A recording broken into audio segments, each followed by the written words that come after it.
Uh, so anyways, um, introduction. So, basically, in this in this tutorial, we'll talk about um, like how to learn how to get good. Hmm. Because like if you are paying attention to the opening parts of it, Alex says this game is complex enough that you can't just get good. You have to learn how to get good first. Exactly. Yeah, you have to learn which tools to use, how to use them.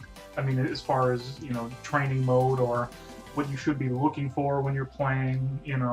Things like that. You can't just if you just raw play the game, you'll get good. But you should always try to be focusing on something to improve. So talk about waifus. Yes, always. And Heihachi is Mastro's My waifu. husbando, yeah. Whatever. Yeah, but I think you actually got good at Tekken pretty quickly.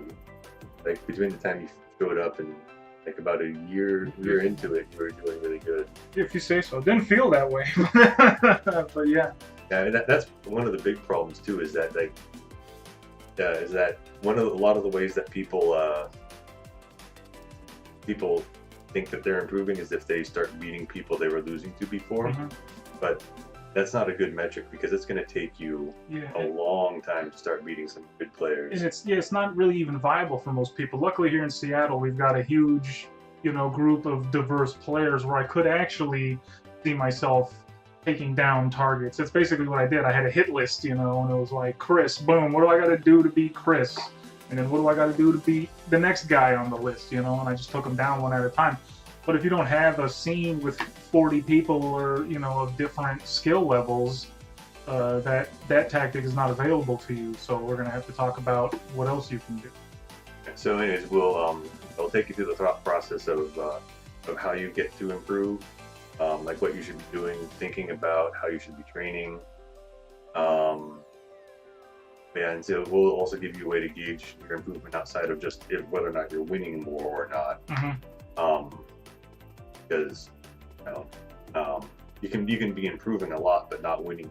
Of course, yeah. It seems a little contradictory at first, but once you understand what's going on, then you can see the improvements in yourself, and then you don't get discouraged because you're not winning more.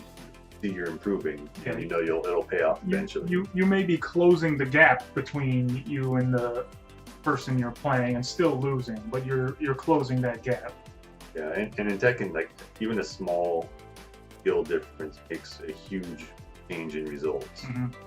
Like so, if you're just slightly worse than someone, it'll be just as bad as being way worse than them. Yeah. Yeah. So a lot of what it takes in order to get good at Tekken is making sure you maximize your options while minimizing your opponents. Hmm. Since at any given point in the game, each character has access to approximately 6 billion different things they can do. Yeah. If you can lower what they can do down to like 3 or 4 things, then Then you can wrap your head around it and learn to counter it or beat it or deal with it. yeah. But yeah, like, as we said before, getting good will take a significant amount of time. So don't get discouraged if you're not seeing results immediately. This is more of a long haul thing. So Yeah, it's like you train against one thing enough, some string like a Law's Junkyard. You train against that string long enough, you'll become like inoculated to it, and it'll just never work on you again. And then that's one of the 350 million moves you got to worry about, and you just take them down one at a time. anyway, so that was the introduction here.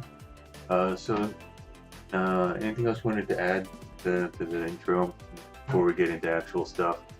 Yeah. All right. So now we're going to talk about the pillars of fundamentals. These are kind of the things that hold up the fundamentals. And oftentimes they're not really talked about as individual skills